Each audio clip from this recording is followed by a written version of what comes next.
Isang magandang araw po sa inyong lahat, mga minamahal naming tagapakinig.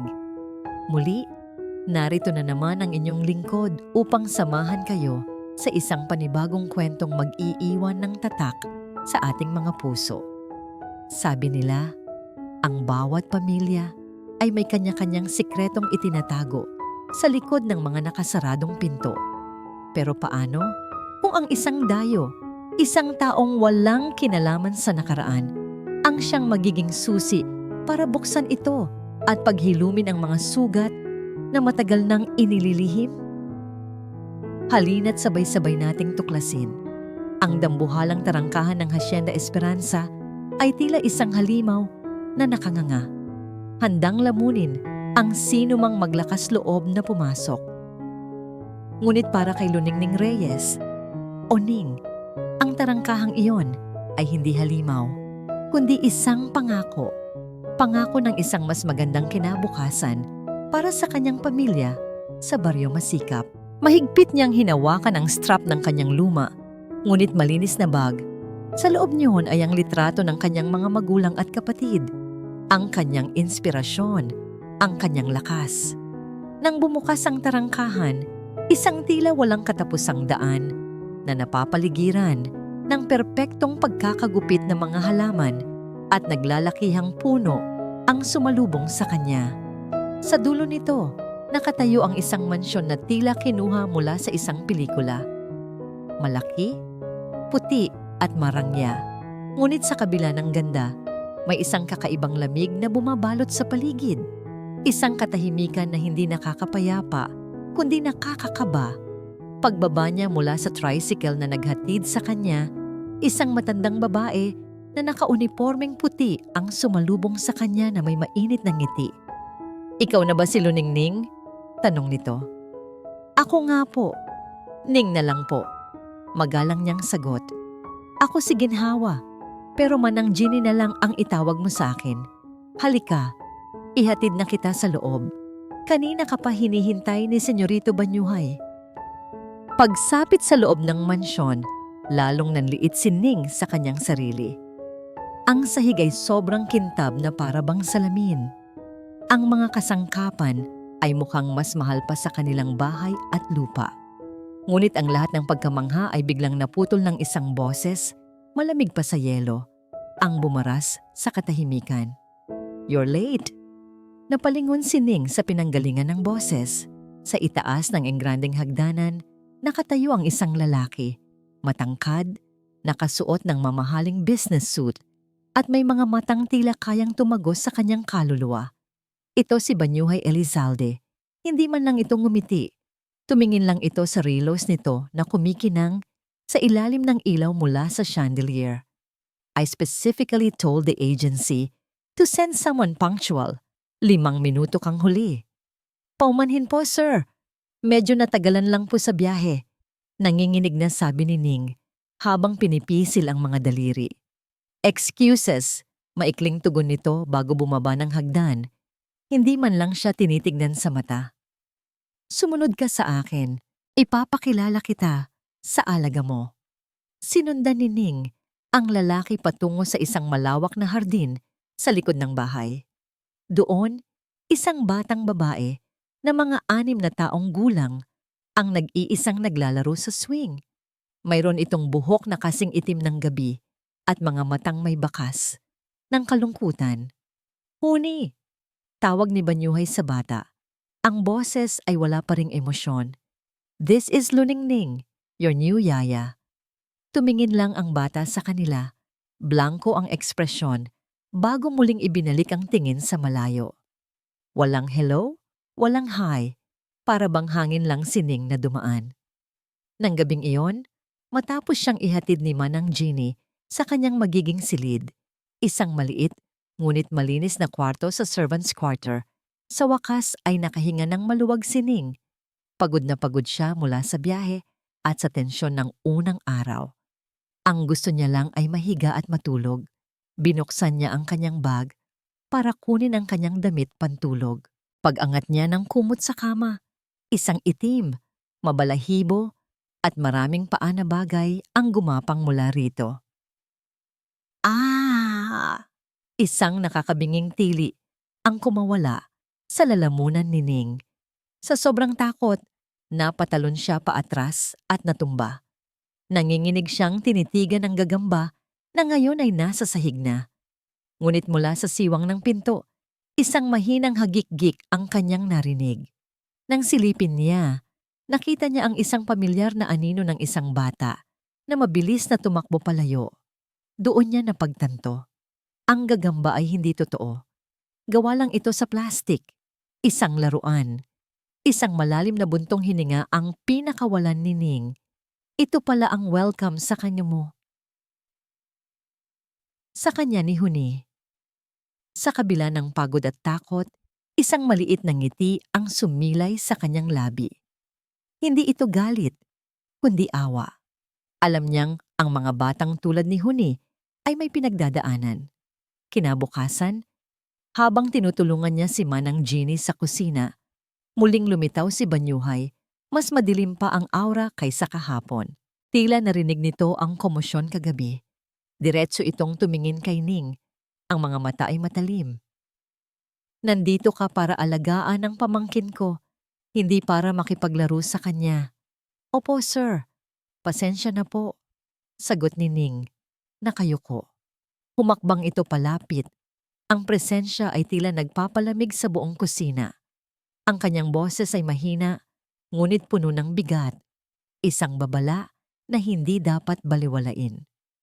Bibigyan kita ng 1 linggo, Miss Reyes, anya. Kung hindi mo mapatino ang pamangkin ko sa loob ng 1 linggo, makakaalis ka na. Pagkasabi niyon, tumalikod ito at umalis. Iniwan si Ning na nakatayo roon. Ang puso ay kumakabog ng malakas sa halo-halong takot at determinasyon. 1 linggo. Iyon lang ang meron siya.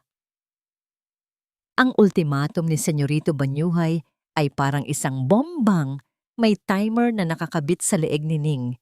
7 araw. Bawat oras na lumilipas ay tila isang malakas na pagpintig sa kanyang sentido, isang paalala na kailangan niyang kumilos. Ngunit paano niya paiikutin ang isang mundo na sadyang ayaw umikot para sa kanya? Determinado si Ning na ang daan patungo sa puso ng isang bata ay sa pamamagitan ng tiyan nito. Sa tulong ni Manang Jeannie, nalaman niya na ang paboritong ulam ni Huni noon ay ang adobo ng kanyang mommy. Gamit ang recipe na itinuro ni Manang Jeannie, nagluto si Ning ng buong puso. Ang bango ng bawang, toyo at suka ay tila nagbigay ng kaunting init sa malamig na kusina ng mansyon. Inihain niya ito sa isang magandang plato na may kasama pang nangiting hugis puso na gawa sa kanin. Huni, kain na tayo. Malamig na tawag ni Ning habang maingat na inilalapag ang plato sa mesa ng bata. Tignan mo, niluto ko ang paborito mo. Tinitigan lang ni Huni ang pagkain. Walang kagalak-galak, walang kahit anong emosyon. Kinuha nito ang tinidor at sa isang iglap, isang mabilis na kumpas ng kamay. Ang adobo na niluto ni Ning ng buong pagmamahal ay bumagsak at kumalat sa makintab na sahig. Ang ngiting hugis puso na kanin ay nawasak. Hindi nakapagsalita si Ning. Tinitigan niya lang ang sahig. Pagkatapos ay ang bata na ngayon ay nakatingin sa bintana na para bang walang nangyari. Ang pagkadismaya ay tila isang matulis na karayom na tumusok sa kanyang dibdib. Ngunit habang nililinis niya ang kalat, napansin niya ang bahagyang panginginig ng mga kamay ni Huni. Hindi ito galit. Ito ay takot. Sa sumunod na araw, isang mas malakas na bagyo ang dumating. Naabutan ni Banyuhay si Huni na abala sa pagguhit sa malinis at puting pader ng pasilyo gamit ang isang kulay pulang krayola. Gumuguhit ito ng mga figura na hindi maintindihan, mga bilog, mga linya, isang magulong ekspresyon ng kung anumang nasa loob niya. Huni Elizalde. Ang boses ni Banyuhay ay dumagundong sa buong pasilyo, sapat na para mapatigil ang sinuman. Napabitaw si Huni sa hawak na krayola. Ang katawan ay nanigas sa takot. Hindi nagsalita si Banyuhay. Hinila lang niya ang bata sa braso, itinayo sa isang sulok, at itinuro ang pader. "Humarap ka dyan," malamig niyang utos. "You will stand there until I say so, at wala kang hapunan mamaya." Nakita ni Ning ang lahat. Nakita niya ang takot sa mga mata ni Huni at ang pader ng yelo na mas lalong tumibay sa paligid ni Banyuhay. Ang parusa ay masyadong mabigat para sa isang maliit na bata. Gusto niyang sumabat, gusto niyang ipagtanggol si Huni, ngunit ang tingin na ipinukol sa kanya ni Banyuhay ay nagsasabing, "Huwag kang makialam." Nang gabing iyon, hindi natiis ni Ning. Kumuha siya ng isang basong gatas at 2 piraso ng tinapay na may palaman. Dahan-dahan siyang pumasok sa madilim na silid ni Huni. Naabutan niyang nakaupo ang bata sa sahig, yakap-yakap ang mga tuhod. "Huni," pabulong niyang sabi, "kumain ka muna, kahit kaunti." Inilapag niya ang pagkain sa sahig, malapit sa bata. Ngunit sa halip na kunin ito, tinabig ito ni Huni palayo. Ang baso ay tumama sa sahig at nabasag. Ang gatas ay kumalat na parang isang puting luha. "Umalis ka!" sigaw ng bata sa unang pagkakataon. Ang boses ay basag at puno ng sakit. "Ayoko sa'yo! Umalis ka na!" Walang nagawa si Ning, kundi ang lisanin ng silid. Dala ang bigat ng isa na namang kabiguan. Ang mga pader na itinayo ng magtiyuhin ay mas matibay kaysa sa inaakala niya. Hating gabi na at hindi pa rin siya dalawin ng antok. Bumaba siya para uminom ng tubig nang marinig niya ito. Isang tunog. Isang malungkot na himig ng piano na nagmumula sa saradong pinto ng opisina ni Banyuhay. Ang bawat nota ay tila isang patak ng luha, puno ng pangungulila at pagsisisi. Sinilip niya mula sa maliit na siwang ng pinto at nakita niya ang figura ng kanyang amo. Mag-isang nakaupo sa harap ng grand piano, ang mga balikat ay bahagyang nakayuko, habang ang kanyang mga daliri ay malumanay na dumadampi sa mga teklado. Doon na pagtanto ni Ning, hindi lang si Huni ang nagtatayo ng pader. Pati rin si Senyorito Banyuhay, isang pader na gawa sa yelo, itinayo upang itago ang isang pusong nagdurugo. Kinabukasan, habang nililinis ni Ning ang magulong silid ni Huni, napansin niya ang isang bagay na nakausli sa ilalim ng kama, isang luma at medyo may kalumaan ng sketchbook. Dahil sa kuryosidad, kinuha niya ito at binuklat. Ang kanyang puso ay biglang tumigil sa pagtibok. Ang bawat pahina ay puno ng mga guhit, mga larawan ng isang magandang babae na may pinakamaliwanag na ngiti na nakita ni Ning sa buong buhay niya. Sa isang pahina, karga-karga nito ang isang sanggol. Sa isa pa, masaya itong nakatingin sa isang lalaking kamukhang-kamukha ni Banyuhay, ngunit ang bersyon na nakangiti. Sino ang babaeng ito? At bakit ang kanyang mga larawan ay nakatago sa ilalim ng kama na para bang isang bawal na alaala? Hawak ni Ning ang kwaderno. Alam sa kanyang sarili na hindi lang ito isang koleksyon ng mga guhit. Ito ay isang susi. Hawak-hawak ni Ning ang lumang kwaderno na para bang isa itong banal na kasulatan. Ang bawat pahina ay isang bintana sa isang masayang nakaraan na hindi na maibabalik. Isang pamilyang buo, isang tahanang puno ng nanangiti. Ang babae sa mga guhit na may buhok na alon-alon at mga matang kumikinang ay walang iba kundi ang ina ni Huni. At ang lalaki sa tabi nito na may ngiti sa labi at magaan na aura ay isang bersyon ni Banyuhay na hindi pa niya nakikilala. Isang Banyuhay na hindi pa nababalutan ng yelo, na unawaan niya na ngayon. Ang pagiging mailap ni Huni, ang mga pader na itinayo nito, ay hindi dahil sa galit. Ito ay isang paraan para protektahan ang mga alaalang nakatago sa loob ng kwadernong ito. Ang paglimot ay mas madali kaysa sa patuloy na pangungulila. Sa halip na kumprontahin ang bata, nag-isip si Ning ng ibang paraan. Kinahapunan, naabutan niya si Huni na tahimik na nakaupo sa may bintana ng silid-aralan. Tinitignan ang mga ibon sa labas. Dala-dala ni Ning ang kwaderno. Hindi siya umupo sa tabi ng bata. Sa halip, umupo siya sa sahig, ilang talampakan ng layo, at binuklat ang kwaderno sa isang pahina kung saan iginuhit ang babae na may malaking korona ng mga bulaklak sa ulo. Nagsimula siyang magkwento sa sarili. Ang boses ay sapat lang para marinig. Alam mo ba, noong unang panahon, may isang reyna na nakatira sa isang hardin. Hindi ginto ang kanyang korona, kundi mga bulaklak. At ang pinakapaborito niyang gawin ay ang ngumiti. Sabi nila, kapag ngumingiti raw ang reyna, sumisikat ang araw ng mas maliwanag. Patuloy lang siya sa pagkukwento. Hindi tinitignan si Huni na para bang binabasahan niya lang ang mga guhit sa papel. Naramdaman niyang gumalaw ang bata. Mula sa gilid ng kanyang mga mata, nakita niyang dahan-dahang lumalapit si Huni. Ang kuryosidad ay unti-unting dinadaig ang pag-aalinlangan. At ang reynang iyon, pagpapatuloy ni Ning, ay may isang maliit na prinsesa. Mahal na mahal niya ang kanyang prinsesa, higit pa sa lahat ng bulaklak sa kanyang hardin. Isang maliit na boses ang bumasag sa kanyang pagkukwento. Isang boses na halos 1 taon nang hindi naririnig na bumubuo ng isang buong pangungusap. Hindi siya reyna.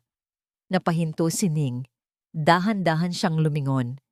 Nakatayo na si Huni sa kanyang tabi. Ang mga maliliit na daliri ay nakaturo sa guhit. Mami ko siya. Isang alon ng emosyon ang bumalot sa puso ni Ning. Hindi saya, hindi tagumpay, kundi isang malalim na pag-unawa. Tumango siya. Isang nangiti ang unti-unting sumilay sa kanyang mga labi. Ang ganda ng mami mo. Umupo si Huni sa tabi niya sa unang pagkakataon at magkasama, tahimik nilang binuklat ang mga pahina ng nakaraan. Mula sa bintana ng kanyang opisina na natatanawang hardin, nakita ni Banyuhay ang lahat. Una, nakita niya si Ning na nakaupo sa damuhan, mag-isa, tila nagsasalita sa hangin. Nangunot ang kanyang noo. Ano na namang kalokohan ito? Ngunit pagkatapos, nakita niya ang paggalaw. Nakita niya ang kanyang pamangkin na dahan-dahang bumaba mula sa swing at lumapit sa babae. Hindi makapaniwala si Banyuhay. Sa loob ng halos 1 taon, sinubukan niya ang lahat. Mga laruan, mga libro, mahihigpit na patakaran, mga pangaral. Pero wala. Nanatiling sarado ang mundo ni Huni. Ngunit ang babaeng ito, sa loob lamang ng ilang araw, ay nagawa ang imposible. Nakita niyang umupo si Huni sa tabi ni Ning. Nakita niya kung paano itinuro ng bata ang isang bagay sa hawak nitong libro. Walang sigawan, walang pagtutol. Tanging isang hindi inaasahang katahimikan. Isang eksena na matagal na niyang hindi nakikita. Isang eksenang pinapangarap niya na lang tuwing gabi. Isang kakaibang damdamin ang gumapang sa kanyang dibdib. Isang bagay na hindi niya naramdaman sa loob ng mahabang panahon. Hindi ito galit. Hindi ito inis. Ito ay isang bagay na mas komplikado. Isang halo ng pagkamangha, hiya, at isang kakarampot na pag-asa. Para bang isang sinag ng araw ang biglang tumagos sa makapal na ulap na bumabalot sa kanyang puso. Nang gabing iyon, habang papunta siya sa kusina para kumuha ng tubig, nakasalubong niya si Ning sa pasilyo. Automatikong bumalik ang kanyang malamig na maskara. Handa na sana siyang lampasan ito nang walang imik tulad ng dati. Ngunit may pumigil sa kanya. Ang imahe ni Ning at Huni sa hardin ay bumalik sa kanyang isipan. Huminto siya. Nagulat si Ning, napahinto rin, at bahagyang yumuko. Nagbaba ng tingin si Banyuhay, tila pinag-aaralan ng disenyo ng sahig. Isang salita. Yun lang ang kailangan niyang sabihin, ngunit parang napakabigat nitong bigkasin. Matapos ang ilang sandali ng alanganing katahimikan, sa wakas ay lumabas ito sa kanyang bibig. Mahina at medyo garalgal. Salamat. Pagkasabi niyon, mabilis siyang naglakad paalis. Hindi na hinintay ang sagot. Iniwan niya si Ning na nakatayo roon. Tulala. Ang puso ay biglang kumabog ng mas mabilis. Sa katahimikan ng gabi, ang katahimikang yon ay biglang pinunit ng ugong ng isang makinang papalapit. Isang pares ng nagliliwanag na headlight ang tumanglaw sa harap ng mansyon. Isang makintab at itim na luxury car ang huminto sa mismong tapat ng malaking pinto. Mula sa sala, narinig ni Ning ang boses ni Doña Gunita, ang lola ni Banyuhay, na kanina patahimik na nagbabasa. May kakaibang kaba sa tono nito. Bumukas ang pinto ng sasakyan. Isang pares ng stiletto heels ang unang lumabas, sinundan ng isang babaeng may perpektong tindig, nakasuot ng isang eleganteng pulang bestida na tila mas mahal pa sa sahod ni Ning sa isang taon. Maganda siya, sa isang paraan na mapanganib at nakakabighani. Tinitigan siya ni Doña Gunita mula sa bintana. Ang hawak na libro ay nanginginig ng bahagya. Isang pangalan ang lumabas sa kanyang bibig na tila isang pait na bulong. Si Marahuyo. Nagbalik siya. Ang pangalang Marahuyo ay tila isang sumpa na bumalot sa buong Hacienda Esperanza. Sa pagdating niya, ang maliit na sinag ng pag-asa na nagsimulang sumilay sa mansyon ay biglang naglaho, na parang tinakpan ng isang makapal at madilim na ulap. Si Marahuyo del Sarto ay hindi lang isang bisita. Siya ay isang presensya, isang puwersa na kayang baguhin ang ihip ng hangin sa isang pagkindat lamang. Para kay Ning, si Marahuyo ay lahat ng bagay na hindi siya. Maganda, sopistikada, at kumikilos na, para bang siya ang reyna at ang mansyon ang kanyang palasyo. Bawat damit na suot nito ay perpekto. Bawat salitang lumalabas sa bibig nito ay may tamis na may halong lason. At ang paraan ng pagtingin nito kay Banyuhay ay tila nagsasabing, "Akin ka." Ang unang patunay ng kanyang kapangyarihan ay dumating kinabukasan. Buong umaga ay ginugol ni Ning sa paggawa ng isang maliit na manikang gawa sa retaso at sinulid para kay Huni. Simple lang ito, ngunit bawat tahi ay may kasamang pagmamahal. Nang ibigay niya ito sa bata, isang maliit na ngiti ang sumilay sa labi ni Huni, isang bihirang hiyas na nagpainit sa puso ni Ning. Ngunit ang sandaling iyon ay panandalian lang. "Huni, darling, look what Tita Marahuyo brought for you." Pumasok si Marahuyo sa silid-aralan na dala-dala ang isang malaking kahon na may lasong kulay rosas. Pagbukas nito, isang porselanang manika ang nasa loob. Perpekto ang muka, nakasuot ng kumikinang na bestida at may buhok na kulay ginto. Nanlaki ang mga mata ni Huni sa pagkamangha. Agad niyang binitawan ang manikang gawa ni Ning sa sahig at dali-daling kinuha ang bagong laruan. "It's from Paris," sabi ni Marahuyo. Sabay hagod sa buhok ni Huni at pagkatapos ay sumulyap kay Ning. Sa sulyap na yon, mayroong isang malamig na pagtatagumpay. Isang malinaw na mensahe. "Hindi ka pwedeng makipagkompetensya sa akin." Ang hapunan ng gabing iyon ay isang parusa para kay Ning. Habang siya ay nasa gilid lamang, naghahain ng pagkain, si Marahuyo ay nakaupo sa tabi ni Banyuhay na para bang iyon ang kanyang karapat-dapat na pwesto. Ang buong usapan ay umikot sa kanilang dalawa. "Bunny, my goodness, you remember that little cafe in Tagaytay? Yung paborito nating puntahan?" Sabi ni Marahuyo. Ang tawa ay parang musika sa pandinig. "That was a long time ago." Tipid na sagot ni Banyuhay, ngunit hindi maitago ang isang bahagyang pagbabago sa kanyang ekspresyon. "Oh, but the memories are still so fresh. Para bang kahapon lang. Ikaw pa nga yung nagsabing doon mo gustong magtayo ng sarili mong rest house balang araw." Pagpapatuloy ni Marahuyo, bawat salita ay isang karayom na tumutusok sa puso ni Ning. Pakiramdam ni Ning ay isa siyang multo. Invisible. Ang maliit na koneksyon na nagsimulang mabuo sa pagitan nila ni Banyuhay ay biglang naglaho. Bumalik ito sa pagiging isang malamig na estranghero, isang amo na hindi siya kayang tignan sa mata. Si Banyuhay ay tila nabighani o marahil ay nalunod lang sa mga alaala ng isang masayang nakaraan na dinala ni Marahuyo pabalik. Ang pinakamasakit na dagok ay dumating nang hindi inaasahan. Habang nagbubuhos si Ning ng red wine sa kopitan ni Marahuyo, Bigla itong gumalaw. Oops, sorry? Anito?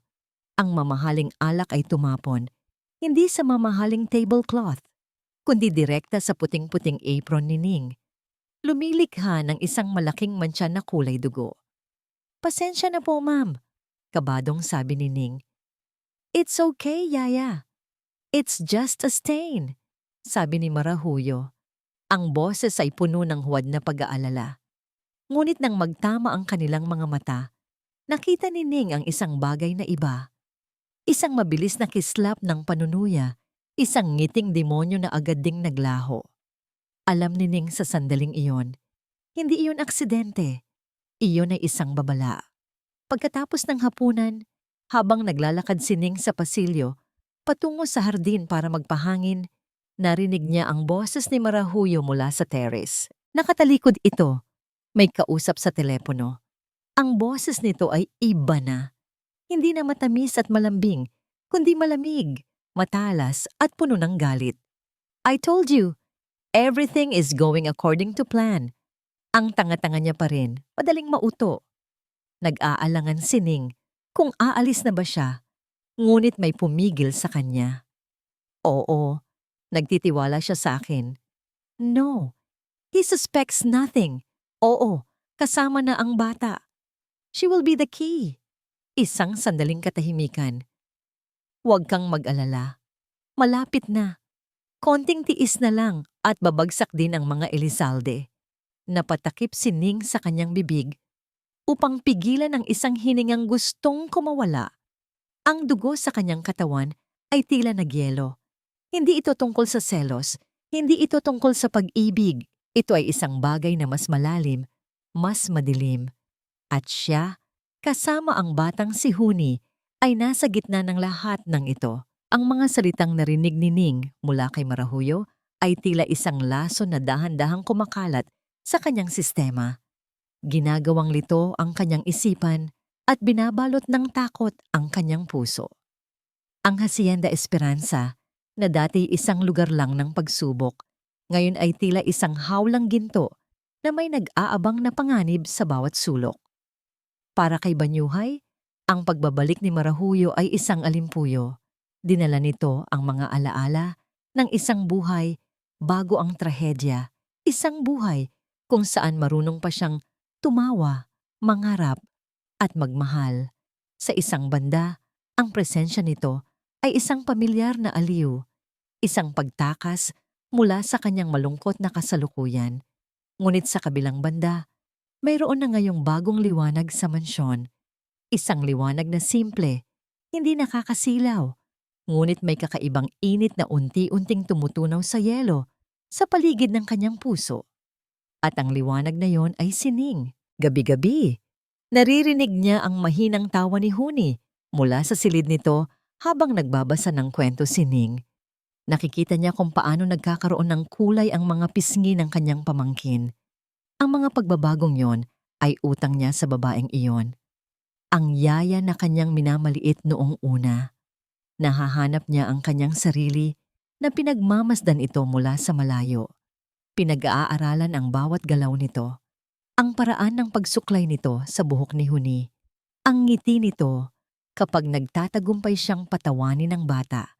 Ang pag-aalala sa mukha nito kapag ayaw kumain ni Huni. Isang gabi, hindi na natiis ni Banyuhay ang kaguluhan sa kanyang isipan. Iniwan niya ang kanyang opisina at nagtungo sa hardin, sa lugar kung saan madalas niyang natatagpuan ng kapayapaan. Ngunit hindi siya nag-iisa.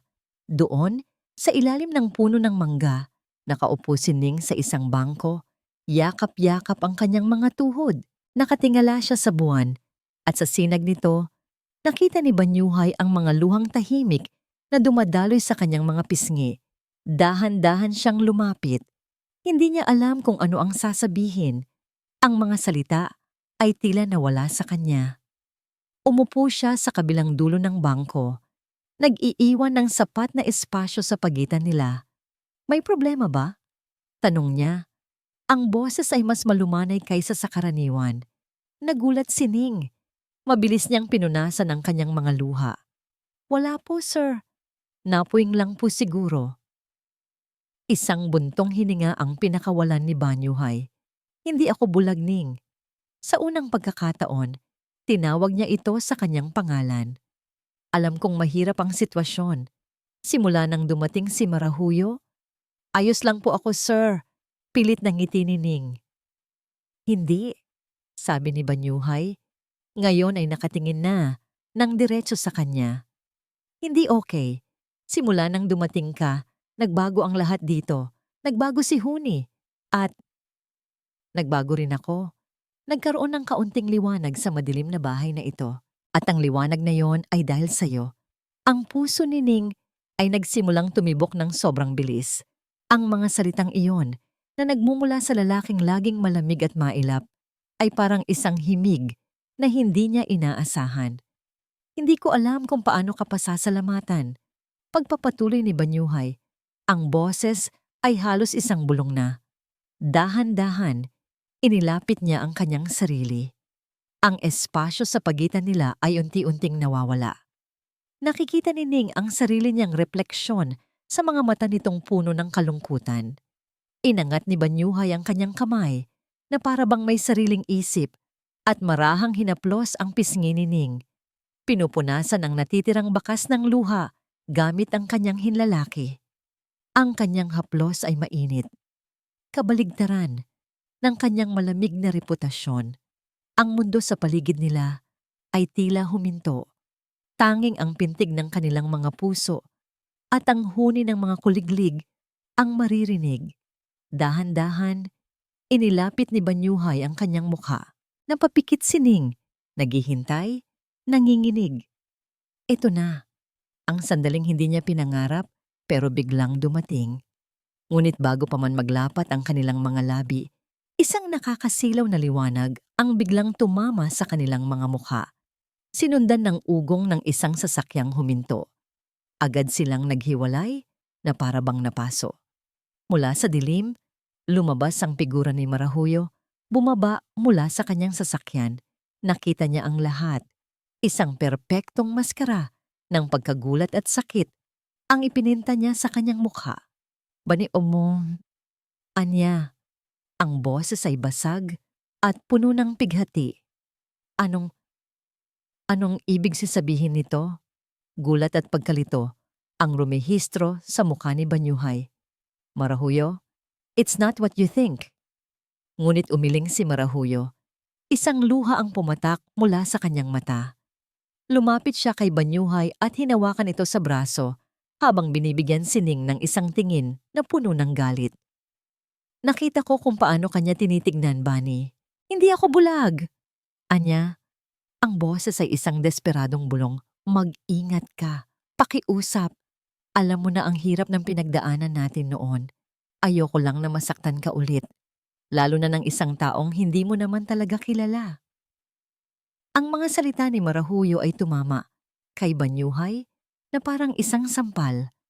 Ang pinagdaanan natin noon, ang trahedya, ang sakit, ang pagkakasala. Lahat ng yon ay bumalik at ang maliit na liwanag na nagsimulang sumilay sa kanyang puso ay muling tinakpan ng madilim na anino. Nakaraan. Bumaling siya kay Ning. Ang init at lambot sa kanyang mga mata kanina ay nawala. Pinalitan ng isang pamilyar na pader ng yelo. Ang kanyang boses ay muling naging malamig at walang emosyon. Siguro mas mabuti kung mananatili ka na lang sa trabaho mo. Sabi niya, ang bawat salita ay isang patalim na tumatarak sa dibdib ni Ning. Huwag mong bigyan ng ibang kahulugan ang mga bagay. Pagkasabi noon, tumalikod siya at inalalayan si Marahuyo papasok sa mansyon. Iniwan si Ning na mag-isa sa hardin, basag ang puso, at nilalamon ng malamig na hangin ng gabi. May mga bagay na hindi nakikita ng mga mata, ngunit nararamdaman ng isang pusong matagal nang nabubuhay sa mundo. Si Doña Gunita Elizalde, ang matriarka ng pamilya, ay matagal nang tumigil sa pagtingin lamang sa kung ano ang nasa ibabaw. Natutunan niyang basahin ang mga kilos na hindi sinasadya, pakinggan ang mga salitang hindi binibigkas, at damhin ang hangin na nagbabago ng direksyon. At simula nang bumalik si Marahuyo del Sarto, ang hangin sa Hacienda Esperanza ay bumigat at lumamig. Pinagmamasdan niya ang babae. Sa panlabas, si Marahuyo ay perpekto. Magalang, matamis magsalita, at laging may dalang ngiti. Ngunit para kay Doña Gunita, ang kanyang mga ngiti ay hindi umaabot sa kanyang mga mata.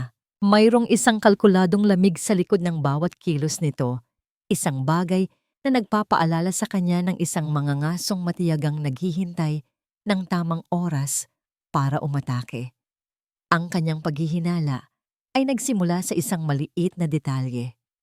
Isang araw, habang nagkakape sila sa hardin, aksidenteng natabig ni Marahuyo ang isang paso na naging sanhi upang magasgasan ang braso nito. Habang tinutulungan itong gamutin, napansin ni Doña Gunita ang isang maliit at halos hindi na makitang peklat sa may bandang siko nito. Isang peklat na pamilyar, bigla, isang alaala mula sa nakaraan ang bumalik sa kanya na parang isang kidlat, ang araw ng libing ng kanyang anak at manugang. Ang araw kung saan dinala sa kanya ang driver ng sasakyan, isang binatang puno ng pasa at sugat, umiiyak, at paulit-ulit na humihingi ng tawad. Naalala niya ang mukha ng binatang iyon, ang takot sa mga mata nito, at ang isang gasgas sa siko nito na katulad ng peklat ni Marahuyo.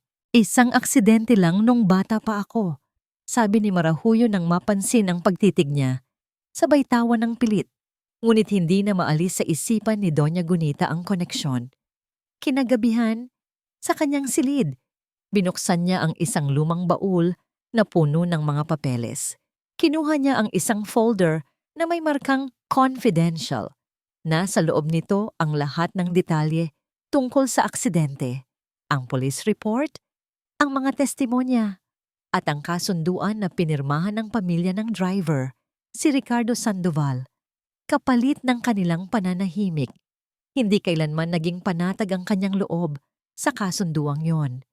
Ito ay desisyon ng kanyang yumaong asawa, isang paraan upang protektahan ang pangalan ng pamilya. Ngunit para sa kanya, ito ay isang malaking kasalanan. Ang pagbili sa katahimikan ng isang pamilyang nagluluksa ay isang lason na matagal nang kumakain sa konsensya ng angkan ng mga Elizalde. Tinitigan niya ang pangalan sa dokumento. Ricardo Sandoval. May nakasulat na isang dependent, isang nakababatang kapatid na babae.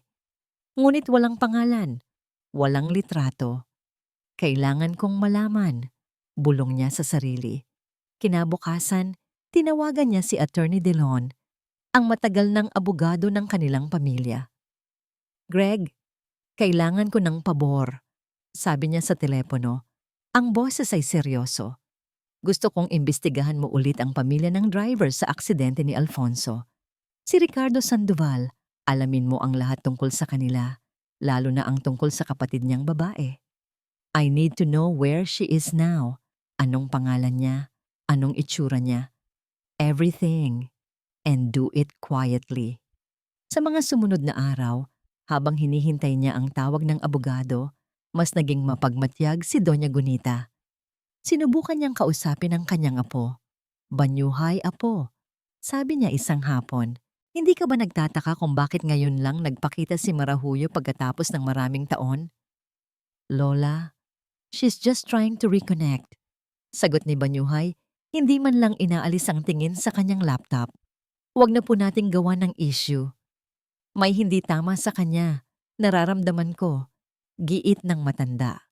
Bumuntong hininga si Banyuhay, halatang naiirita. Lola, you're just being paranoid. Pagod lang po siguro kayo. Alam ni Doña Gunita na sarado ang isip ng kanyang apo. Ang pagkakasala ay ginawa itong bulag. Nakikita lang nito kay Marahuyo ang isang koneksyon sa nakaraang hindi nito mapakawalan. Isang gabi, habang naghahapunan, sinubukan ni Marahuyo na kunin ang loob ng matanda. Doña Gunita, I hope you don't mind my extended stay. It's just that Being here brings back so many wonderful memories of my family. Talaga ba? Sagot ni Doña Gunita. Ang mga mata ay matalim. Speaking of family, Marahuyo, ikwento mo nga sa akin ang tungkol sa mga Del Sarto. Saan nga ulit kayo galing? Isang bahagyang pagbabago ang nakita ni Doña Gunita sa mukha ni Marahuyo. Isang mabilis na pag-igting ng panga bago ito muling ngumiti. Oh, we're from a small province down south, Doña. Simple lang po ang aming pamilya. At ang mga magulang mo? They passed away a long time ago. Matagal na po akong mag-isa. Malungkot nitong sagot. Isang kasinungalingan. Alam ni Doña Gunita na nagsisinungaling ito. Nararamdaman niya. Kinagabihan, habang nag-iisa siya sa kanyang silid, tumunog ang kanyang telepono. Isang unregistered number. Ngunit alam niya kung sino ito. Doña, sabi ng boses sa kabilang linya. Si Attorney De Leon. At ang kanyang boses ay puno ng pag-aalala at pagmamadali. Ano ang nalaman mo, Greg? Doña, may problema po tayo. Malaki. Nagpunta ako sa probinsya nila. I checked the records, the school, the church, lahat. Huminga ng malalim ang abogado. Ang babaeng nagpapakilalang Marahuyo del Sarto. Hindi po del Sarto ang totoong apelyido niya. Napatayo si Doña Gunita, ang puso ay kumakabog ng malakas. Siya po ang nakababatang kapatid ng driver na si Ricardo Sandoval. Ang pangalan niya ay Mara Sandoval. Ang telepono ay halos malaglag mula sa nanginginig na kamay ni Doña Gunita. Ang lahat ng piraso ng palaisipan ay biglang nagkabit-kabit. Ang peklat, ang mga kasinungalingan, ang biglaang pagbabalik. Hindi ito tungkol sa pag-ibig. Ito ay tungkol sa paghihiganti. Ang hangin, bago ang isang malakas na bagyo, ay laging mapanlin lang na kalmado. Sa mga sumunod na araw, ang Hacienda Esperanza ay nabalot sa isang huwad na kapayapaan. Si Marahuyo, alam na malapit na ang kanyang pagtatapos, ay naging mas matamis, mas maasikaso. Si Banyuhay, na bulag pa rin sa katotohanan, ay unti-unting nahuhulog sa bitag, naniniwala na ang pagbabalik ni Marahuyo ay isang pagkakataon para muling buuin ang kanyang sarili. At si Ning, na nasaktan sa mga salita ni Banyuhay, ay ibinaling ang lahat ng kanyang atensyon kay Huni. Lumilikha ng isang maliit na mundo para sa kanilang dalawa, malayo sa mga komplikasyon ng mga matatanda. Ito ang kapayapaang pinili ni Marahuyo upang wasakin. Isang hapon, habang si Banyuhay ay nasa isang mahalagang meeting sa Maynila at si Doña Gunita naman ay namamahinga, sinimulan ni Marahuyo ang kanyang huling galaw. Lumapit siya kay Huni na may dalang isang misteryosong nangiti. Huni baby, may sorpresa ako sa'yo, malambing niyang sabi. Gusto mo bang makita ang isang lugar kung saan may mga aalala si mami mo? Ang pagbanggit sa kanyang ina ay sapat na para makuha ang buong atensyon ng bata. Tumango si Huni. Ang mga mata ay nagliwanag sa pag-asa. Good girl, sabi ni Marahuyo. Pero secret lang natin to, okay? Huwag mong sasabihin kahit kanino. Kahit kay yayaning mo. Susunduin kita mamaya sa may likod ng hardin. Just bring your favorite doll. Ang inosenteng bata, nauhaw sa kahit anong koneksyon sa kanyang yumaong ina, ay naniwala. Samantala, lumapit si Marahuyo kay Ning sa kusina. Ning, pwede ba akong humingi ng pabor? Anya? Ang boses ay puno ng pagpapakumbaba. May ipapabili lang sana ako sa bayan. Mga gamit para sa art project ni Huni. Eto ang listahan at pera. Medyo marami-rami ito, kaya baka gabihin ka ng kaunti. Walang kamalay-malay si Ning. Tumango siya at kinuha ang listahan. Isa itong pagkakataon para makalayo muna sa bigat ng atmosfera sa mansyon. Ang entablado ay nakahanda na. Makalipas ang isang oras, nang nakaalis na si Ning, isinagawa ni Marahuyo ang pangalawang bahagi ng plano. Patakbo siyang pumasok sa opisina ni Banyuhay, nakadarating lang mula sa Maynila, Ang muka ay nagpapanggap na puno ng pag-aalala. Bunny, si Huni, wala siya sa kwarto niya. Ano? Agad na napatayo si Banyuhay. Ang pagod mula sa biyahe ay biglang naglaho. At si Ning, wala rin siya. Nakita ko silang magkasamang naglalakad palabas ng gate kanina. May dalang bag si Ning. Tinawag ko sila, pero hindi sila lumingon. Boses ni Marahuyo ay nanginginig. Isang malamig na takot ang gumapang sa puso ni Banyuhay. Anong sinasabi mo? Kasabay nito, tumunog ang telepono ni Banyuhay. Isang text message mula sa isang hindi kilalang numero. Binuksan niya ito. Kung gusto mo pang makita ang pamangkin mo, maghanda ka ng 10 milyong piso. Huwag kang tatawag ng pulis. Hintayin mo ang susunod na instruksyon. Ang kanyang mundo ay gumuho. Ang text, ang pagsasabi ni Marahuyo, ang pagkawala ni Ning at Huni. Lahat ay nagtutugma sa isang nakakatakot na konklusyon. Ang babaeng pinagkatiwalaan niya, ang babaeng nagsimulang tumunaw sa yelo sa kanyang puso, ay isang traidor. Agad siyang tumakbo palabas. Si Marahuyo, na isang perpektong aktres, ay sumunod. Saan tayo pupunta, Bunny? Sa terminal ng bus sa bayan. Doon ang pinakamalapit na sakayan paalis dito. Mabilis nilang tinahak ang daan. Bawat segundo ay tila isang karayom na tumutusok sa kanyang dibdib. Ang galit at sakit ay naghahalo. Lumilikha ng isang mapanganib na bagyo sa kanyang kalooban. Samantala, sa terminal ng bus, kakatapos lang mamili ni Ning. Habang naglalakad siya, nakita niya ang isang pamilyar na figura. Isang batang babae na may hawak na manika, nakatayong mag-isa malapit sa isang waiting shed. Huni? Gulat na tawag ni Ning. Lumingon ang bata. Yaya Ning!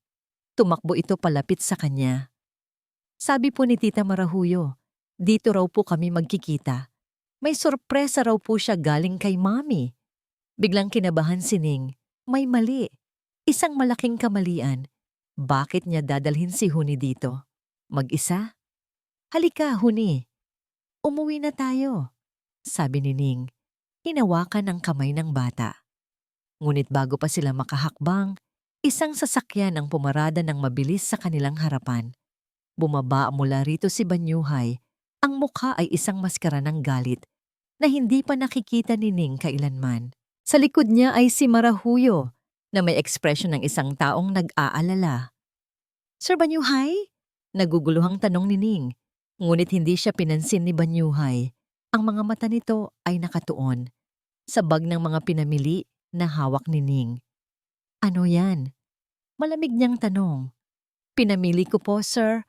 Mga pinabibili ni Ma'am Marahuyo para hindi na niya natapos ang kanyang sasabihin. Mabilis na inagaw ni Banyuhay ang bag mula sa kanya at ibinuhos ang laman nito sa sahig. Kasama ng mga art materials, lumabas ang ilang piraso ng damit pambata at isang sobre. Nangunot ang noo ni Ning. Hindi niya binili ang mga iyon. Kinuha ni Banyuhay ang sobre. Nang buksan niya ito, isang sulat ang nasa loob. Ang sulat kamay ay pilit na ginawang pambata. Binasa niya ito ng malakas. Ang boses ay nanginginig sa galit. Tito Bunny, sama ako kay Yaya Ning. Bigyan mo kami pera. Huwag mo kami hanapin. Ang mga salita ay tumama kay Ning na parang isang malakas na sampal. Hindi akin yan. Hindi ako ang sumulat niyan. Pagtanggi niya, ang mga luha ay nagsisimulang mamuo sa kanyang mga mata. Sinungaling! Sigaw ni Banyuhay. Ang sakit sa kanyang boses ay halos kasing tindi ng kanyang galit. Ipinakita niya ang kanyang telepono. At paano mo ipapaliwanag ito? Ang text message na humihingi ng ransom. Wala po akong alam dyan. Sir, maniwala po kayo sa akin. Pagmamakaawa ni Ning. Tumingin siya kay Marahuyo, naghahanap ng tulong. Ma'am Marahuyo, sabihin niyo po sa kanya, kayo po ang nag-utos sa akin na pumunta dito. Ngunit si Marahuyo ay umiling lang. Ang mga mata ay puno ng pagkadismaya. Ning, paano mo nagawa ito sa amin? Matapos kang pagkatiwalaan ng pamilya, tinuring ka naming parang kapamilya. Iyon na, ang huling pako sa kanyang kabaong. Ang bitag ay perpektong isinara. Bawat ebidensya, ang sulat, ang mga damit sa bag, ang text message, ang kanilang presensya sa terminal ng bus, lahat ay itinuturo siya bilang ang kontrabida. Si Huni, na takot na sa nangyayari, ay nagsimulang umiyak at yumakap ng mahigpit kay Ning. Yaya Ning, uwi na tayo. Ang pagyakap ng bata ay tila mas lalong nagpagalit kay Banyuhay. Marahas niyang hinila si Huni palayo kay Ning. Huwag na huwag mong hahawakan ang pamangkin ko. Ang sakit na dulot ng pisikal na paghila ay walang-wala kumpara sa sakit na nararamdaman ni Ning sa kanyang puso. Ang lalaking unti-unti niyang minamahal, ang lalaking nagbigay sa kanya ng isang sulyap ng pag-asa ay nakatingin sa kanya ngayon na para bang siya ang pinakamasamang tao sa buong mundo. Ang tiwalang sinubukan niyang buuin ay nawasak sa isang iglap. Tinalikuran siya ni Banyuhay, karga-karga ang umiiyak na si Huni. Bago siya pumasok sa sasakyan, humarap siyang muli kay Ning. Ang kanyang mga mata ay walang emosyon, malamig na parang yelo sa gitna ng disyerto. Ang kanyang boses, nang magsalita siya, ay hindi pa sigaw, kundi isang mahina at nakamamatay na bulong. Umalis ka, sabi niya. Huwag ka nang magpapakita sa akin o sa pamilya ko. Pagkasabi niyon, sumakay siya sa kotse.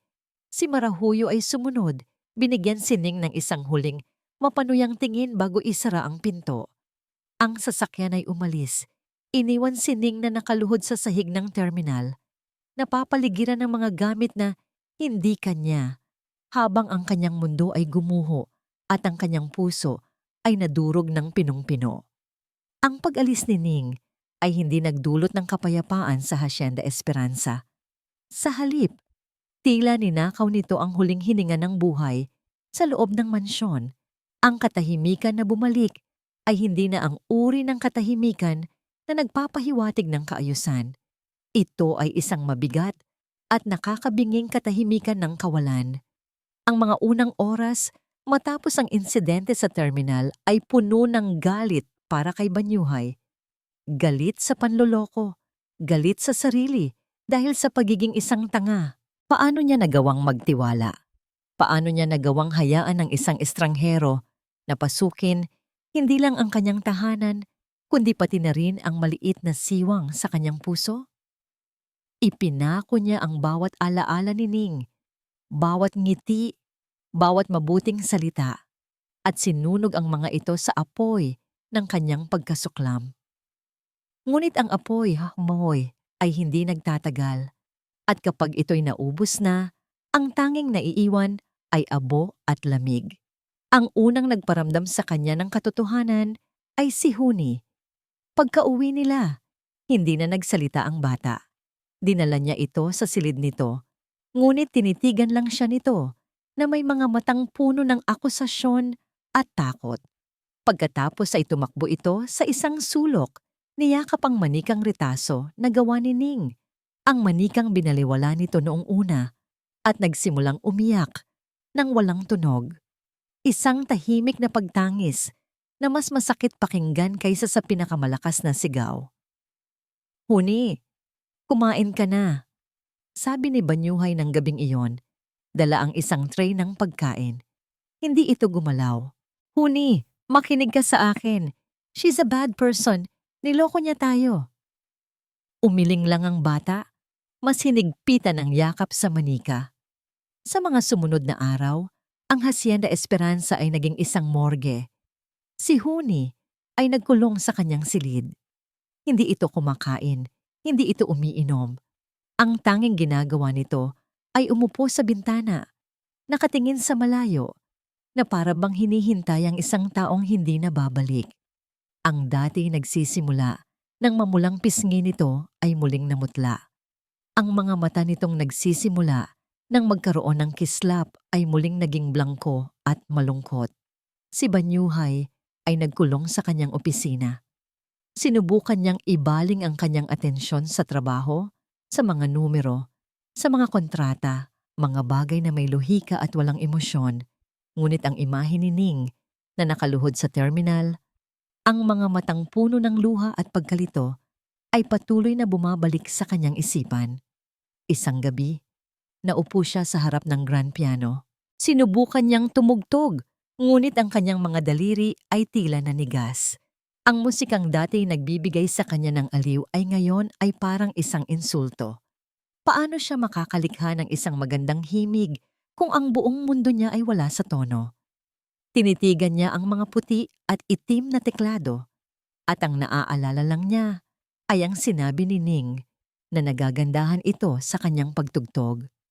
Isang malakas na pagsuntok sa mga teklado ang kanyang pinakawalan. Lumilikha ng isang pangit at basag na tunog na sumasalamin sa kaguluhan sa loob niya. Ang breaking point ay dumating sa ikatlong gabi. Isang malakas na sigaw ang gumising sa buong mansyon. Patakbong pinuntahan ni Banyuhay ang silid ni Huni. Naabutan niya itong nangingisay sa kama, basang-basa ng pawis at sobrang init ng katawan. Nilalagnat ito ng mataas. Huni! Huni! Tinapik-tapik niya ang pisngi nito, ngunit ang mga mata ng bata ay nakapikit ng mahigpit. Sa gitna ng kanyang pagkataranta, sa pagitan ng mga panginginig, may mga salitang lumabas sa bibig ni Huni. Mga salitang parang isang patalim na bumaon ng diretso sa puso ni Banyuhay. Yayaning! Yayaning! Huwag mo ako iwan! At pagkatapos, isang pangalan. Si Tita Marahuyo. Sinungaling. Kasinungalingan lahat. Ang mga salitang iyon ay tila isang malakas na sampal na gumising sa diwa ni Banyuhay. Kasinungalingan lahat. Bigla, ang lahat ng piraso ng ebidensya na dati napakalinaw ay nagsimulang magmukhang masyadong perpekto. Ang sulat na may pilit na sulat pambata. Ang text message na hindi na muling nasundan. Ang biglaang paglitaw ng mga damit sa bag ni Ning. At si Marahuyo na laging nasa tamang lugar sa tamang oras. Habang tinatawagan niya ang doktor, pumasok sa silid si Doña Gunita. Ang kanyang mukha ay kalmado, ngunit ang kanyang mga mata ay nagliliyab sa isang emosyon na matagal nang nawala. Galit. Walang imik. Inilapag niya ang isang makapal na folder sa mesa sa tabi ng kama ni Huni. Ano to, Lola? Tanong ni Banyuhay. Ang boses ay paos. Lahat ng kasinungalingan na pinaniwalaan mo. Mahinahon, ngunit matigas na sagot ng matanda. Panahon na para malaman mo ang katotohanan, anak. Bago tuluyang mawala ang lahat sayo. Nanginginig na binuksan ni Banyuhay ang folder. Ang kanyang mga mata ay nanlaki sa bawat dokumento, sa bawat litrato, sa bawat salitang kanyang nababasa. Ang pangalang Sandoval, ang detalye ng aksidente, ang pagkakakilanlan ni Marahuyo, ang lahat ay naroon. Ang katotohanang matagal nang nakatago ay sumasampal sa kanya ng paulit-ulit. Ang babaeng kanyang kinasuklaman at pinalayas ay inosente. At ang babaeng kanyang pinagkatiwalaan at pinaniwalaan ay isang ahas na matagal nang naghihintay ng pagkakataong tumuklaw. Ang bawat salita sa ulat ni Attorney De Leon ay parang matutulis na bubog na sumusugat sa bawat hibla ng pagkatao ni Banyuhay. Mara Sandoval, kapatid ni Ricardo Sandoval. Ang pangalan ay umalingaw-ngaw sa kanyang isipan, isang malagim na kampanang gumigising sa kanya mula sa isang mahabang pagkakatulog. Ang lahat ng galit na naramdaman niya para kay Ning ay biglang nag-iba ng direksyon, lumaki ng 100 beses, at ngayon ay nakatutok sa iisang tao. Matapos masigurong bumaba na ang lagnat ni Huni at mahimbing na itong natutulog sa ilalim ng pagbabantay ni Doña Gunita at ng doktor, bumaba si Banyuhay. Ang kanyang bawat hakbang ay mabigat. Ang kanyang bawat paghinga ay kinokontrol. Hindi na siya ang lalaking nalilito. Ngayon, siya ay isang bagyong naghahanap ng sasalantain. Naabutan niya si Marahuyo sa sala, nagbabasa ng isang fashion magazine na para bang walang anumang nangyari. Ang kalmadong imahe nito ay isang insulto sa nag-aalab na apoy sa loob niya. Enjoying your stay, Mara? Ang paggamit niya sa pangalang yon ay nagpatigil kay Marahuyo. Dahan-dahan nitong ibinaba ang magazine. Nang mag-angat ito ng tingin, ang ngiti sa mga labi nito ay pilit at alanganin. Benny darling, what do you mean? Inilapag ni Banyuhay ang folder sa mesang salamin sa pagitan nila. Ang tunog ay malakas at marahas sa katahimikan ng gabi. O baka mas gusto mong tawagin kitang Marah Sandoval? Ang kulay sa mukha ni Marahuyo ay biglang nawala. Ang maskara ay nahulog. Ang babaeng sopistikada at kaakit-akit ay naglaho. At ang natira ay isang estrangherong may mga matang puno ng pagkamuhi. Paano? Hindi na yan mahalaga. Putol ni Banyuhay. Ang boses ay kalmado, ngunit may pahiwatig ng panganib. Ang mahalaga ay ang tanong na, bakit? Pera? Paghihiganti? Isang mapait na tawa ang kumawala sa lalamunan ni Marahuyo. Pera? Simple-minded fool. Mayaman na ako bago pa man ako bumalik dito. This was never about money. Tumayo siya. Ang katawan ay nanginginig sa emosyong matagal ng kinikimkim. This is about justice. Hustisya para sa kuya ko. Anong hustisya? Sigaw ni Banyuhay. Isang aksidente ang nangyari. Isang aksidente na isinisi niyo lahat sa kanya. Ganti ni Marahuyo, ang boses ay basag na. Tinakpan niyo ng pera ang lahat. Binili niyo ang katahimikan ng mga pulis, ng mga testigo. Pinagmukha niyong siya ang may kasalanan, nalasing siya, napabaya siya. Pero ang totoo, may depekto ang preno ng sasakyan. Paulit-ulit niyang sinabi sa tatay mo pero hindi siya pinakinggan. Ang mga salita ni Marahuyo ay tumama kay Banyuhay. Naalala niya ang mga bulong-bulungan noon, mga usapang mabilis na pinatahimik ng kanyang ama. Winasak niyo ang pamilya namin. Pagpapatuloy ni Marahuyo, ang mga luha ay dumadaloy na sa kanyang mga pisngi. Namatay si kuya sa kulungan dahil sa depresyon. Namatay ang mga magulang ko sa sama ng loob. At ako, iniwan niyo akong mag-isa. Kaya oo, Banyuhay, bumalik ako para kunin ang lahat sa'yo. Ang yaman mo, ang kapayapaan mo, at ang kaligayahan mo. Gusto kong maramdaman mo ang pakiramdam ng mawalan ng lahat tulad ng ginawa niyo sa amin. Sa isang iglap, ang galit ni Banyuhay ay napalitan ng isang bagay na mas malalim. Pagkaunawa. Sa likod ng lahat ng kasinungalingan at panloloko, nakita niya ang isang babaeng nasaktan, isang kaluluwang nawasak ng inhustisya. Nakita niya ang sarili niyang sakit sa mga mata nito, ngunit ang pagkaunawa ay hindi nangangahulugang pagpapatawad. Naiintindihan ko ang sakit mo, Mara, mahinahon niyang sabi. At sa ngalan ng pamilya ko, humihingi ako ng tawad sa lahat ng kasalanang nagawa namin sa inyo. Pero ang paggamit mo sa isang inosenteng tao, ang paggamit mo kay Ning, iyan ay isang bagay na hindi ko mapapatawad. Ang pagbanggit sa pangalan ni Ning ay tila mas lalong nagpagalit kay Marahuyo. That pathetic little maid, siya ang naging hadlang. Dapat ako ang nasa tabi mo. Ako ang may karapatan. Di umiling si Banyuhay. Wala kang karapatan sa kahit ano. Ang paghihiganti ay ginawa kang bulag. Ginawa kang isang halimaw, katulad ng mga taong kinamumuhian mo. Kinuha niya ang telepono at tinawagan ng security. Hindi niya ito ipapakulong. Ang pagpapakulong dito ay pagpapatuloy lang ng siklo ng paghihiganti. Ang kailangan niya ay tapusin na ito. Nang dumating ang mga gwardya, walang nagawa si Marahuyo. Ang lahat ng lakas niya ay nawala. Habang inaalalayan siya palabas, huminto siya at hinarap si Banyuhay sa huling pagkakataon. Sana mabulok kayo sa impyerno, Elizalde. We already are. Mahinang sagot ni Banyuhay habang pinapanood itong mawala sa dilim. Naiwan siyang mag-isa sa malawak at tahimik na sala. Ang katotohanan ay lumabas na, ngunit hindi ito nagdulot ng ginhawa. Sa halip, mas lalo lang nitong idiniin ang bigat ng kanyang sariling pagkakamali. Hinusgahan niya ang isang inosenteng tao. Sinaktan niya ang babaeng nagdala ng liwanag sa kanyang madilim na mundo. Pinalayas niya ang tanging taong nagpakita sa kanya ng tunay na pagmamahal. Isang pangalan lang ang paulit-ulit na sinisigaw ng kanyang isipan, ng kanyang puso, ng kanyang buong kaluluwa.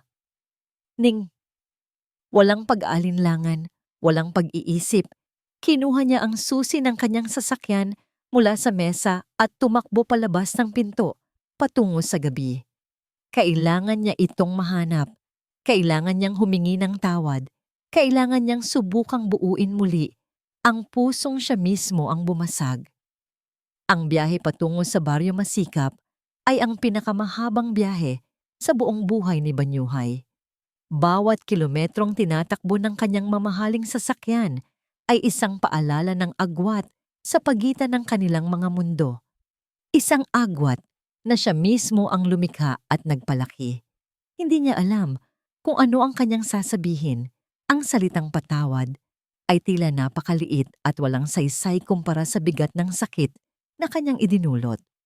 Ang tanging alam niya ay kailangan niyang subukan. Nang sa wakas ay marating niya ang baryo, ang kanyang itim na sedan ay tila isang dayuhang sasakyang pandigma sa gitna ng mga simpleng bahay na gawa sa kahoy at yero. Ang mga naglalarong bata sa kalsada ay napahinto. Ang mga nagkukumpulang matatanda sa mga tindahan ay napatingin. Bawat pares ng mata ay nakatutok sa kanya. Puno ng pagtataka at paghihinala. Bumaba siya ng sasakyan. Ang kanyang mamahaling sapatos na katad ay agad na lubog. Sa maalikabok na lupa, lumapit siya sa isang grupo ng mga lalaki na nag-iinuman sa isang sari-sari store. "Magandang araw po," magalang niyang bati. "Hinahanap ko po ang pamilya Reyes. Dito po ba sila nakatira?" Isang lalaking matipuno na may mga matang matalas at mukhang pamilyar ang tumayo. Ito ang kuya ni Ning. Base sa mga kwento nito, ang kanyang tingin ay hindi pala kaibigan. "Anong kailangan mo sa kanila?" tanong nito. Ang boses ay magaspang. "Gusto ko lang sanang makausap si Ning," sagot ni Banyuhay. Pinipilit panatilihing kalmado ang kanyang boses. Ang pagbanggit sa pangalan ni Ning ay tila isang mitya na nagpaalalab sa galit ng lalaki. Lumapit ito sa kanya. Ang mga kamao ay nakakuyom. "Matapos mong palayasin ang kapatid ko, matapos mo siyang pagbintangan na magnanakaw, ngayon, may gana ka pang magpakita dito?" "Alam ko, nagkamali ako." Hindi na natapos ni Banyuhay ang kanyang sasabihin. Isang kamao ang sumalubong sa kanyang mukha. Ngunit sa huling sandali, isang matandang lalaki ang pumigil dito. "Tama na, Lito. Pero tay, ang kapal ng mukha ng taong to." "Hayaan mo siyang magpaliwanag," sabi ng ama ni Ning. Ang mukha ay puno ng pagod, ngunit may bahid ng dignidad. Humarap si Banyuhay sa pamilya Reyes, na ngayon ay nakapalibot na sa kanya. Nakita niya sa kanilang mga mukha ang parehong sakit na nakita niya sa mga mata ni Ning. "Wala po akong karapatang humingi ng tawad sa inyo." Simula niya, ang bawat salita ay puno ng bigat. "Pero kailangan niyo pong malaman ang totoo. Si Ning po ay inosente. Biktima lang po siya ng isang masamang plano. Nabulag po ako. At pinagsisisihan ko po iyon ng higit pa sa inaakala ninyo." Nagkaroon ng katahimikan. Ang ina ni Ning, isang babaeng may mabait na mukha, ang bumasag nito. Wala na siyang ibang ginawa, kundi ang umiyak simula nang bumalik siya.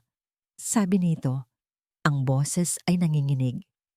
Nasa may ilog siya, doon siya laging nagpupunta kapag mabigat ang kanyang dibdib.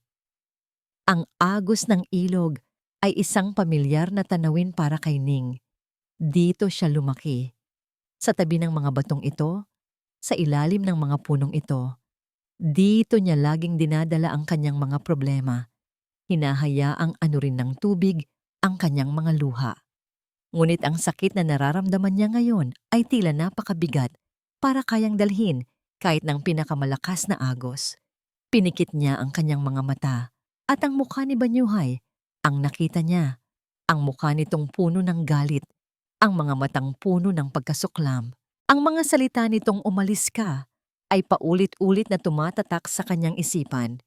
Isang kaluskos mula sa kanyang likuran ang nagpabalik sa kanya sa kasalukuyan.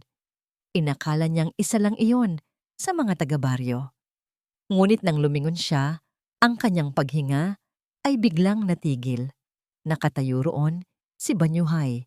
Ang kanyang damit ay gusot, ang kanyang buhok ay magulo, at ang kanyang mukha ay puno ng isang emosyon na hindi pa niya nakikita dati.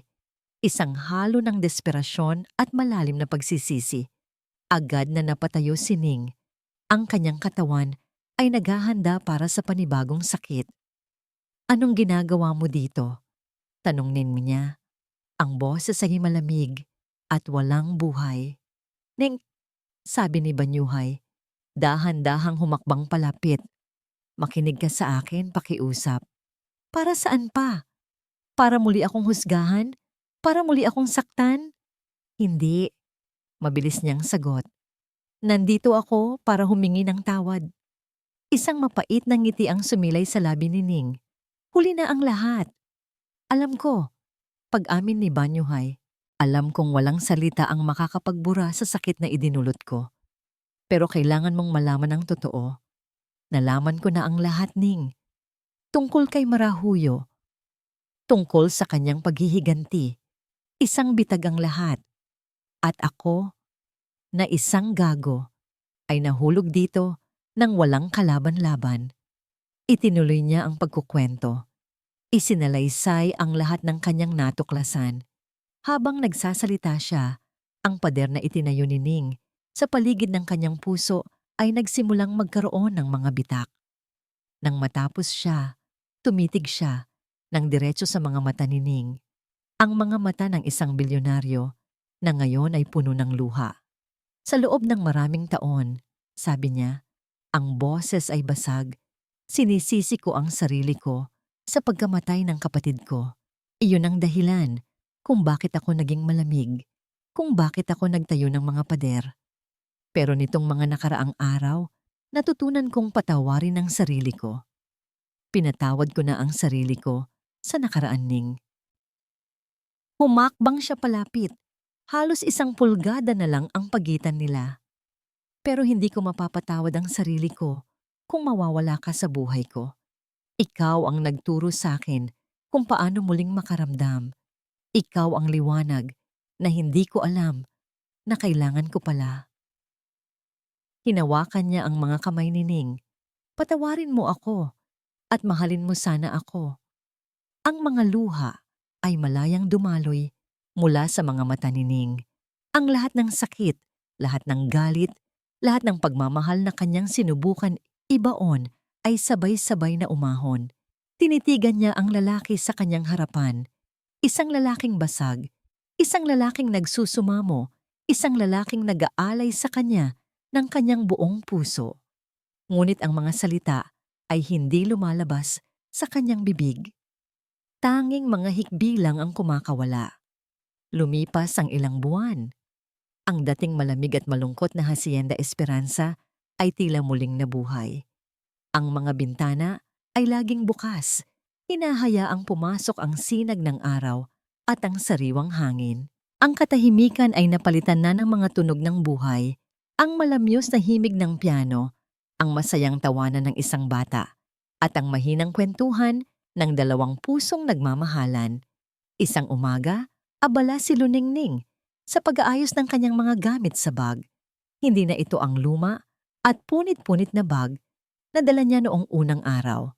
Isa na itong bagong leather backpack regalo sa kanya ni Banyuhay, at sa loob nito, hindi na mga damit pantrabaho ang laman, kundi mga libro at kwaderno. "Ning, baka mahuli ka na sa klase mo," sabi ng isang pamilyar na boses mula sa may pinto. Napangiti si Ning. Nakasandal doon si Banyuhay, hindi na nakasuot ng kanyang seryosong business suit, kundi isang simpleng polo shirt at slacks. Wala na ang bakas ng lamig sa kanyang mga mata. Napalitan na ito ng init at paghanga habang pinagmamasdan siya. Sa tabi niya, hawak-hawak ang kanyang kamay, ay si Huni na nakasuot ng uniforme ng eskwelahan. Opo, sir. Aalis na po. Pabirong sagot ni Ning. Lumapit si Banyuhay at marahang inayos ang kwelyo ng kanyang blouse. Ilang beses ko bang sasabihin sa'yo? Huwag mo na akong tawaging... Masasanay din po. Bani, nahihiyang sabi ni Ning na nagpadala ng isang alon ng kilig sa buong sistema niya. Ibinigay ni Huni ang kanyang pinakabagong obra maestra, isang guhit na nagpapakita ng 3 tao na magkakahawak kamay sa ilalim ng isang malaking, nakangiting araw. Sa gitna ay isang batang babae. Sa kaliwa ay isang lalaking matangkad. At sa kanan ay isang babaeng may mahabang buhok. Sa ilalim nito ay may nakasulat, "Ang aking pamilya." Para sa'yo, Ate Ning, sabi ng bata. Hindi na yaya. Ang salitang ate ay musika sa pandinig ni Ning. Yumuko si Ning at niyakap ng mahigpit ang bata. Salamat, Huni. Ang ganda-ganda naman nito. Itatago ko to habang buhay. Si Ning ay hindi na isang yaya. Siya na ngayon ay isang full-time college student. Tinutupad ang kanyang pangarap na maging isang guro. Si Banyuhay ang nag-insistang pag-aralin siya sa pinakamagandang universidad sa probinsya. Sa una ay tumanggi siya, ngunit giit ni Banyuhay. Ito ay hindi bayad utang, Ning. Ito ay isang investment. Isang investment sa kinabukasan ng babaeng mahal ko. Ang pagbabalik ni Ning sa mansyon ay hindi naging madali noong una. May mga alinlangan, may mga takot. Ngunit ang pagmamahal na ipinakita sa kanya ni Banyuhay at Huni ay unti-unting naghilom sa lahat ng sugat. Ang pamilya Reyes ay madalas na ring bumisita sa hasyenda. At si Banyuhay, sa kanyang sariling paraan, ay sinisigurong natutulungan niya ang buong baryo. Oh, bago ko makalimutan, sabi ni Banyuhay, may kinuha sa kanyang bulsa, isang susi. Para sa'yo. Susi? Saan to? Sa lumang music room sa taas. Pinalinis ko na. Sabi mo kasi, gusto mong matutong tumugtog ng piano. Muling napaluha si Ning.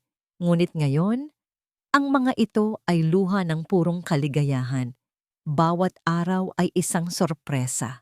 Bawat araw ay isang patunay na ang kanyang paglalakbay, gaano man kahirap, ay sulit.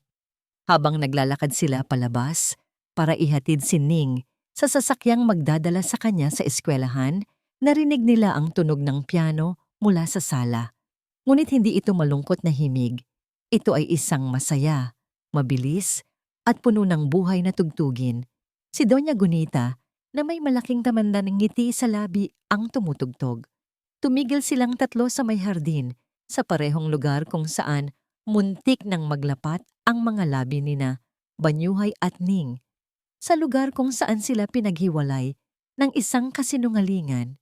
Ngayon, sa parehong lugar na yon, nakatayo sila bilang isang buong pamilya. Hinawakan ni Banyuhay ang kamay ni Ning. Wala nang mga pader, Ning. Wala nang mga multo ng nakaraan. Tumingin siya sa malayo, sa abot tanaw. Handa na akong bumuo ng bagong alaala. Kasama ka. Hinalikan niya si Ning sa noo. Isang halik na puno ng pangako, respeto, at isang pag-ibig na sinubok ng panahon at pinatibay ng pagpapatawad. Ang araw ay sumikat ng napakaganda sa Hacienda Esperanza. Ang dating tahanan ng kalungkutan ay isa ng tahanan ng pag-asa. Dahil sa huli, natutunan nilang lahat ang isang mahahalagang aral na ang tunay na pag-ibig ay hindi tungkol sa pagbabago sa isang tao, kundi tungkol sa paghilom sa mga sugat ng nakaraan upang makapagsimula ng isang bagong bukas ng magkakasama. At dito po nagtatapos ang ating kwento. Isang patunay na kahit sa pinakamadilim na nakaraan, laging may puwang para sa isang panibagong simula. Ang aral ng ating kwento ay simple lang. Ang pagpapatawad ay hindi para sa taong nagkasala sa atin, kundi para sa ating sariling kapayapaan. At ang tunay na pamilya ay hindi laging nagsisimula sa dugo. Kung minsan, nabubuo ito sa pamamagitan ng mga pusong pinag-isa ng pag-unawa at pagmamahal. Maraming salamat po sa inyong muling pagsama at pakikinig. Sana po ay may napulot kayong aral at inspirasyon. Ano po kayang uri ng kwento ang gusto nyong marinig sa susunod? I-comment nyo lang po sa ibaba. Hindi dito nagtatapos ang ating paglalakbay. Marami pa pong kwentong kasing ganda at mas puno ng aral dito sa aming channel. Kung nagustuhan nyo ang kwentong ito, i-like, i-share sa pamilya at mga kaibigan, at mag-subscribe na rin para lagi kayong updated sa mga susunod pa naming kwento. I-click nyo ang notification bell para kayo ang unang makarinig kapag may bago kaming upload. Pagpalain po kayo ng Panginoon, kayo at ang inyong buong pamilya. Hanggang sa muli.